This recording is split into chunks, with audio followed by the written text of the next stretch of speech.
Are we going to do something, or are we going to argue over rhetoric? That is my question about this. We have to pass gun safety legislation and stop this. Yeah, it was the gun. Just like it's the car whenever a terrorist plows through a crowd. Can you imagine blaming the gun? These people must be shocked when they walk into a gun store and it's completely quiet because the guns aren't shooting at each other. They're just sitting on shelves in peace. Just days ago, a young woman was murdered with a knife. Crazy how they forget that so quickly. We shouldn't. In the case of Irina, we hear a lot about the killer's mental illness. But what if the mental illness is more diffuse, the product of brainwashing, where millions of people are told a group of individuals are Nazis or fascists? Brainwashing only works through repetition. This is not congenital, it's created. And yet the Democratic Party, who pushed this refrain, expressed disgust over Kirk's murder. But they're like an absentee dad whose violent offspring commits a violent crime. Their lack of responsibility helped this baby become a fiend. So where were they? It's not like the Teslas weren't vandalized, or ICE agents weren't attacked, or Trump wasn't nearly murdered twice. But now as their negligence is exposed, they play catch up. Because there's no Democrat Party left. And now there's no nonviolent way to preserve their bad ideas. So you need violence, you need fear to keep others from pointing out how bad your ideas are.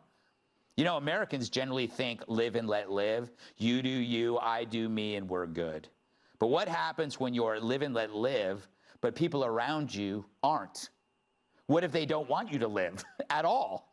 How do you continue to live your life if even that basic principle in our freedoms are used against us? Live and let live only gets you so far. Violence is now a meme they share, and sadly, it's getting a lot of likes. And no matter who did this, they'll say, I'm sure, what about a backlash? So why was Charlie assassinated? It wasn't about his ideas. It was that he was so good at them. He was the best. There's no one like him.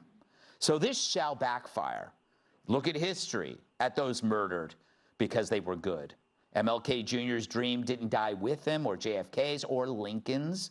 As much as I hate the song Imagine, it still gets played thousands of times a day around the globe.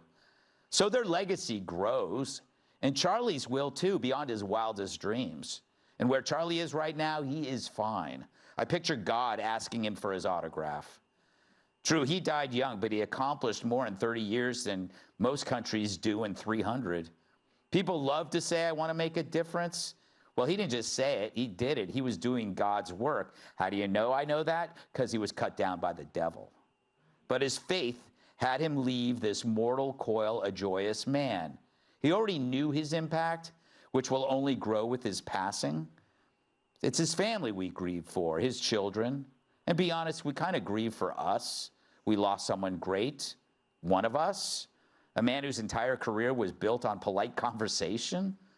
But that grief now hardens into resolve. If you want to kill an idea, the worst thing you can do is kill the man behind it, because that gives the idea not just legs, but also wings, and also millions of louder and stronger voices, ours and yours.